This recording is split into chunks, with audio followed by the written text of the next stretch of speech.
O ito mga boss, ito na pala yung ginagawa nating bar counter. Ito mga boss, ito yung part 1, ito yung natapos na. Ipakita lang muna natin mga boss. Tapos mag-umpisa tayo sa una. Gagawa tayong mini bar counter mga boss. Ito yung mga parts niya mga boss. Ito yung mga parts niya din. Kailangan lagyan mo ng edging para maganda. Dinikit natin para isa lang yung layout at saka paglinis isa lang. Abangan sa pagbubuo mga boss. Ito mga boss, ito na yung box nya. Lagyan natin ng pako. Ito, tapos na to sa pag molding at saka pag grind mga boss.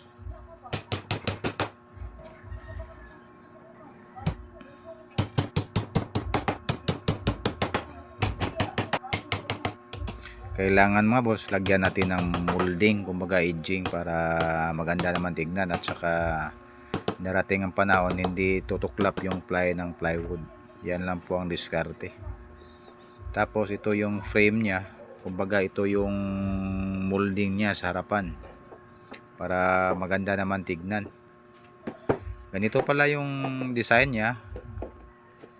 Kailangan natin ibaon katulad nito mga boss.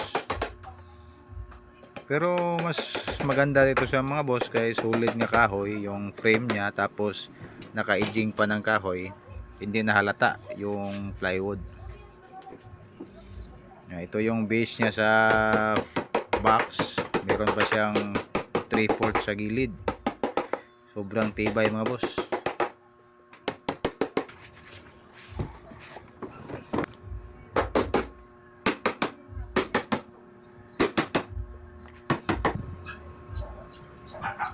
Ito, ikabit na natin ang box, lagyan natin glue sa ilalim. Saktong sakto lang mga boss, meron siyang 1/4 nga nakaangat yung box.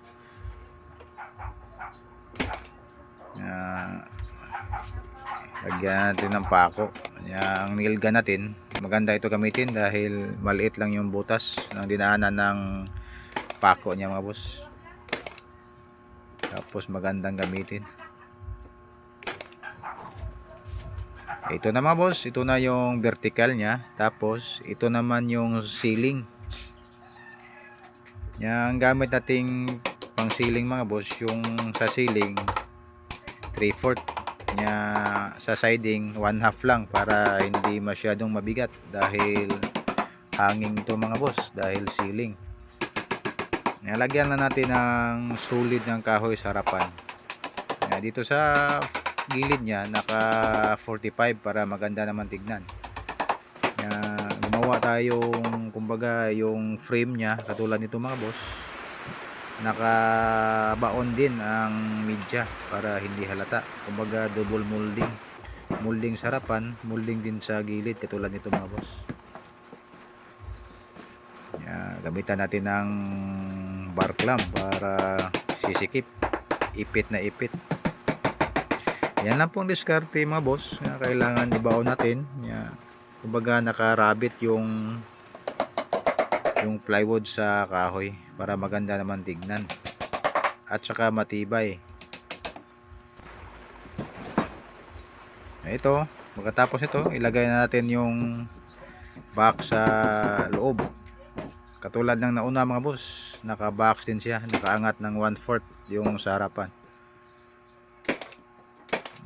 Parang solid nga kahoy na din kay naka-edging ng kahoy.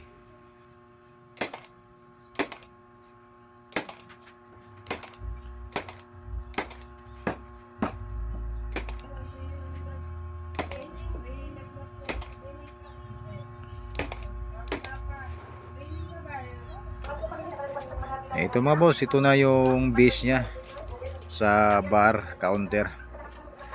Ang lagay natin dito sa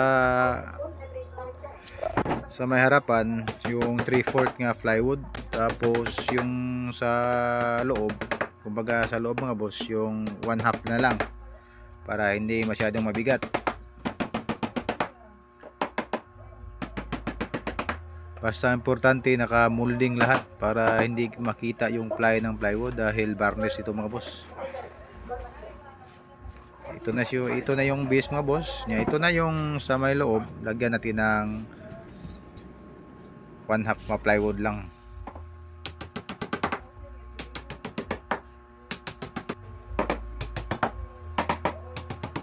Basta matibay na to mga boss, basta lagyan lang natin ng glue. Ito yung pinakapaa niya sa siding. Tinikit natin yung 3/4 para makapal tignan. Lagyan natin ng molding, kumbaga edging na kahoy para maganda naman tignan pag varnish na tayo mga boss. Basta gawang plywood sa atin mga boss, lagyan din natin ng solid nga kahoy, kumbaga molding para matibay. Ito, hindi naman siya halata kaya nakabaon ito mga boss. Ito yung pinakapaa niya sa gilid. Yung sa dulo mga boss, ididikit yan sa may poste doon sa area. Doon natin ilagyan ng tools para hindi siya matumba. Dito nga side, ito na yung paa niya. Makapal na tignan dahil nilagyan natin ng double na plywood tapos nilagyan ng edging. Hindi na siya halata.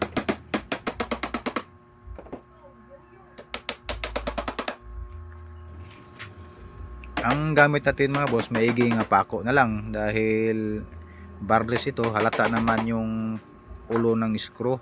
Lagyan ng body filler, halata na yung pag-varnish. Dahil ang kulay nito hindi dark, light lang. Ikukuha lang natin sa masilya. Tibla natin ng tinting color, parang kahoy din yung kulay ng plywood, yung ating masilya. Ito na mga boss, iangatan natin. Ang susunod dito mga boss, yung top. Itong top mga boss, dahil dismantle ito, hindi ito buo sa base, kailangan ibaon natin. Dahil ang pagkabit nito, unahin natin yung base, idikit natin sa may poste. Pagkatapos na sit yung base niya, ang top na naman. Pagkatapos masit ang top, yung vertical, tapos yung ceiling, kumbaga dismantle lahat, doon lang natin buuhin sa area. Yan lang po ang diskarte mga boss, para ito ibaon natin para dili halata. Meron siyang kahoy sa ilalim, kumbaga dito natin ilalagay yung screw sa base. Bawat gilid lagyan natin yung screw para ang top nito mga boss matagal tanggal lang.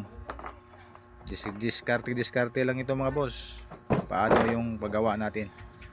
Ito yung kahoy niya, ibabaon natin para dili siya makikita. Ito na mga boss. Abangan sa susunod mga boss sa pag-varnish ito. Maraming salamat. Ito yung part 1.